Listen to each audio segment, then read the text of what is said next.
వస్తుంది. హృదయ వాంఛ తీరుస్తాను వాగ్దానం చేశావు.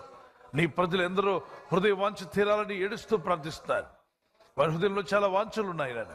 కుటుంబాల్లో ఎన్నో అవసరతలు ఉన్నాయి, వ్యక్తిగతంగా ఎన్నో అక్కర్లు ఉన్నాయి ప్రభా. నీ నామములో ప్రార్థిస్తుండగా నీ ప్రజల్లో ఉన్న ప్రతి అవసరము యేసుక్రీస్తు నామములో తీర్చబడుగాక. కృపగల దేవా, నీ సహాయం దయచేయండి. నీ ప్రజలను దర్శించండి. ఇప్పుడే వారిని మేలుతో నింపుమునయ్యా, నీ కృపతో నింపుము రాజా. వారి అక్కర్లు తీర్చేవాడు నీవే. నీ కనికరం చొప్పున ప్రార్థించుండగా నీ ప్రజలకు సహాయం దయచేయండి.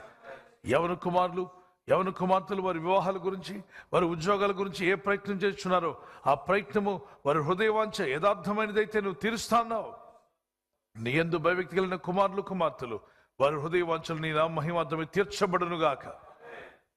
పెద్దలు వారి కుటుంబం గురించి, వారి పిల్లల గురించి, వారి ఉద్యోగాలు, వారి వ్యాపారాల గురించి, ఆర్థిక విషయాల గురించి నాయన ఎన్నెన్నో ప్లాన్లు చేసుకున్నారు, ఎన్నెన్నో ప్రయత్నాలు చేస్తున్నారు. నీ కనికరం చొప్పున ప్రార్థిస్తున్నాను.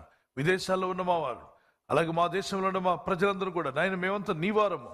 మా హృదయ వాంఛలు తీర్చు దేవుడు అయిన నిన్ను స్తుతిస్తున్నాం ప్రభా. యెహోవాను బట్టి సంతోషించడం నేర్పించండి. నా ప్రభు ఉన్నాడు అని ప్రభును బట్టి ఆనందించడం వారికి నేర్పండి. ఆనందించడం మరలా చెబుదును, ప్రభునందు ఆనందించమన్నావు. యేసులో ఆనందించిన వాక్యం చదువుట్లో ఆనందం, ప్రార్థించట్లో ఆనందం, దేవునిలో గడుపట్లో ఆనందం వారికి దయచేయండి. ఈ ఉదయకాలం ఈ వాగ్దానాన్ని అందరిలోకి పంపే కృప ప్రతి వారికి దయచేయండి. అయ్యా, మేము విన్నటువంటి వాగ్దానాన్ని మాతోనే ఉంచుకోకుండా అనేకులతో షేర్ చేసే మనసు మాకు దయచేయండి. ఈ వాక్యం ఎవరెవరిని చేరుతుందో వారందరినీ బలపరిచి వారి హృదయ వేదన తీసివేయండి. వారి గుండెల్లో ఉన్న విషాదాన్ని తొలగించండి. వారి మనసుకు తగిలిన, వారి గుండెకు తగిలిన ప్రతి గాయము యేసు నామములో మానిపోవునుగాక.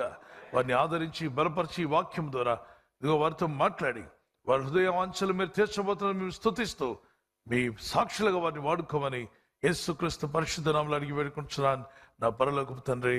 ఆమేన్, ఆమేన్. బర్త్డే జరుపుకునే వరకు